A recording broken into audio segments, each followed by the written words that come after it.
Last term पर आपको colligative property discuss की गई थी लास्ट सेशन में। अब इसके बाद abnormal molar mass. Abnormal molar mass जैसे अभी आपने प्रीवियस सेक्शन में कॉलिगेटिव प्रॉपर्टी किया था उसके अकॉर्डिंग कैलकुलेट की थी molar mass of the solute. लेकिन कुछ केस ऐसे होते हैं जिसको मोलर मास को डिटरमाइन हम सिंपली मेथड द्वारा नहीं कर सकते हैं, थ्योरेटिकल वैल्यू के द्वारा। तो उसके लिए हम एबनॉर्मल मोलर मास का यूज करते हैं। इसमें दो प्रोसेस यूज की जाती हैं।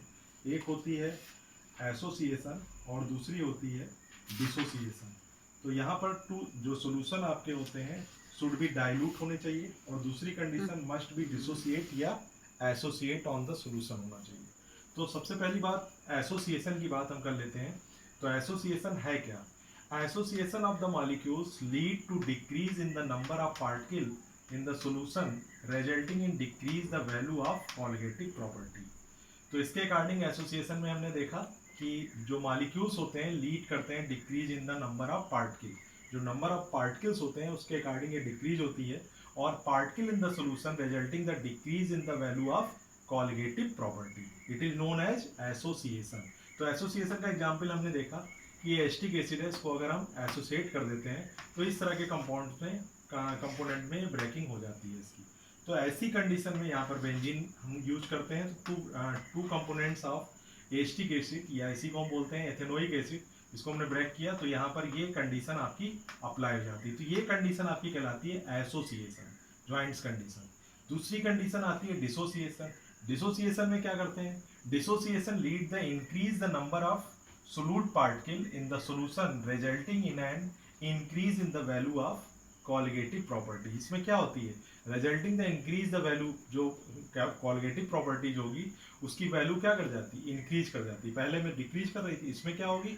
इंक्रीज कर जाएगी। इसका एग्जाम्पल आप सिंपली देख सकते हैं, KCl है, इसको आपने ब्रेक कर दिया K प्लस में और Cl माइनस में। तो ये कंडीशन क्या कहलाई जाती है? इसको हम बोलते हैं डिसोसिएशन। तो ये एबनॉर्मल मोलर मास के अकॉर्डिंग, जिनको हम कॉलिगेटिव से नहीं अप्लाई कर पाए थे, उसके अकॉर्डिंग हम इसमें एसोसिएशन और डिसोसिएशन से हम एबनॉर्मल मोलर मास को अप्लाई करके निकाल सकते हैं। दूसरी कंडीशन एक छोटा सा टॉपिक और है, it is known at want half factor. तो वांट हाफ फैक्टर है क्या? ये भी एक प्रकार का रेशियो होता है, the ratio of normal molecular mass to the observed molecular mass of the solute. जो भी कोई रेशियो आपका है उसके अकॉर्डिंग इसको हम डिनोट करते हैं आई से। तो आई इक्वल टू होता है normal molecular mass upon observed molecular mass, या इसको हम इस तरह भी लिख सकते हैं i equal to observe colligative property upon the calculated colligative property. या और भी आइडेंटिफाई कर सकते हैं i equal to total number of modes of the particle after dissociation या एसोसिएशन एंड और dissociation upon number of particle before association या dissociation. तो तीन कंडीशन भी अप्लाई होती हैं। अगर आई की कंडीशन में ग्रेटर कंडीशन है और ये इस कंडीशन में एसोसिएशन अप्लाई होगा।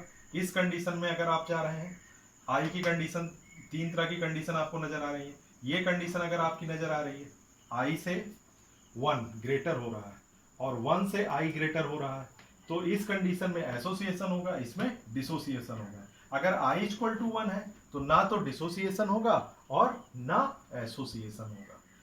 तो इसी के साथ ये चैप्टर आपका फिनिश हो गया। अब नेक्स्ट वीडियो में आपको सॉलिड स्टेट के साथ हम मिलेंगे।